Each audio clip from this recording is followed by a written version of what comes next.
La parole est à Monsieur Frédéric Cabrolier.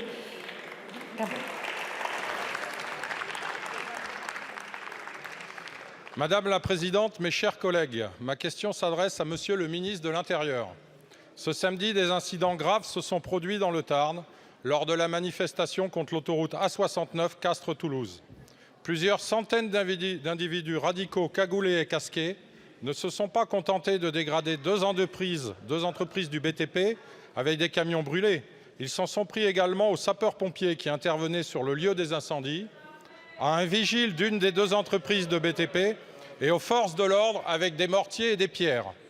J'en profite pour saluer le travail des policiers et des gendarmes présents sur le site et apporter notre soutien aux 6 gendarmes et policiers blessés ainsi qu'aux responsables et salariés des entreprises prises pour cible.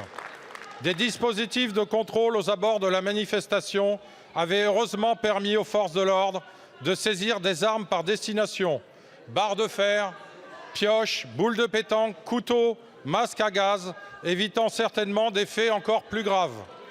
À noter que seulement 9 personnes ont été interpellées sur les 2000 activistes violents présents lors de cette manifestation, selon les chiffres de la préfecture. D'autre part, des députés NUPES, ceints de leur écharpe tricolore, étaient présents comme souvent dans ce type de manifestation violente, cautionnant ainsi ces actes par leur présence. Les députés présents sur place... Seul monsieur le député a la parole, s'il vous plaît. Les députés présents sur place ont minimisé ces violences, affirmant que la manifestation avait été pacifiste, tout en refusant de parler de violence, mais de dégradation. Pire, une députée a justifié l'incendie de camions dans une cimenterie par le fait que la production de ciment pollue beaucoup. Monsieur le ministre, on retrouve dans ces exactions les mêmes groupes écoterroristes qui avaient sévi à Sainte-Soline, comme les soulèvements de la... Monsieur le député, la parole est à monsieur Gérald Darmanin, ministre de l'Intérieur et des Outre-mer.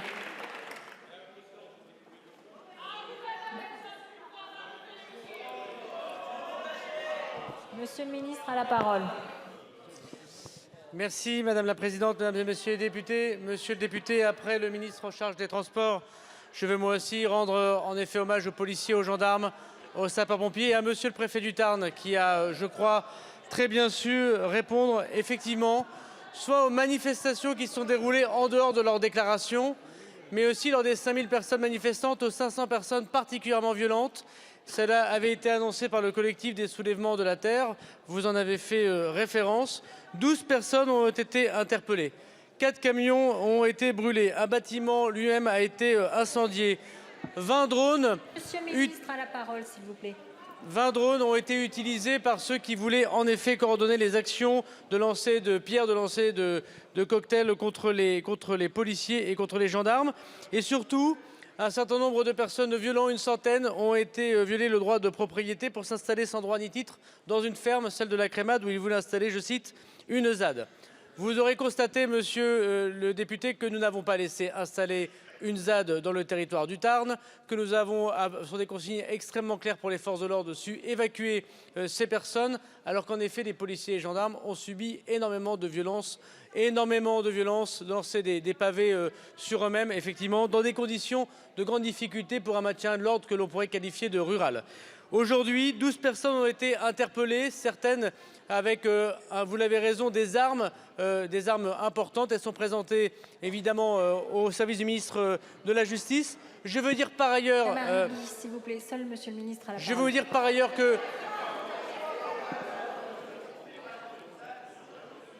Le travail du ministère de l'Intérieur n'est pas de juger de la qualité de tel ou tel projet d'infrastructure, mais d'appliquer les décisions de justice lorsqu'elles ont été rendues. Et c'est grâce d'ailleurs à l'autorité des magistrats que l'opération a été mise en place. Nous devrions respecter un tantinet le droit, me semble-t-il, lorsqu'on est élu, lorsqu'on est parlementaire. Et je veux redire ici, aucune ZAD ne sera constituée tant que je serai ministre de l'Intérieur.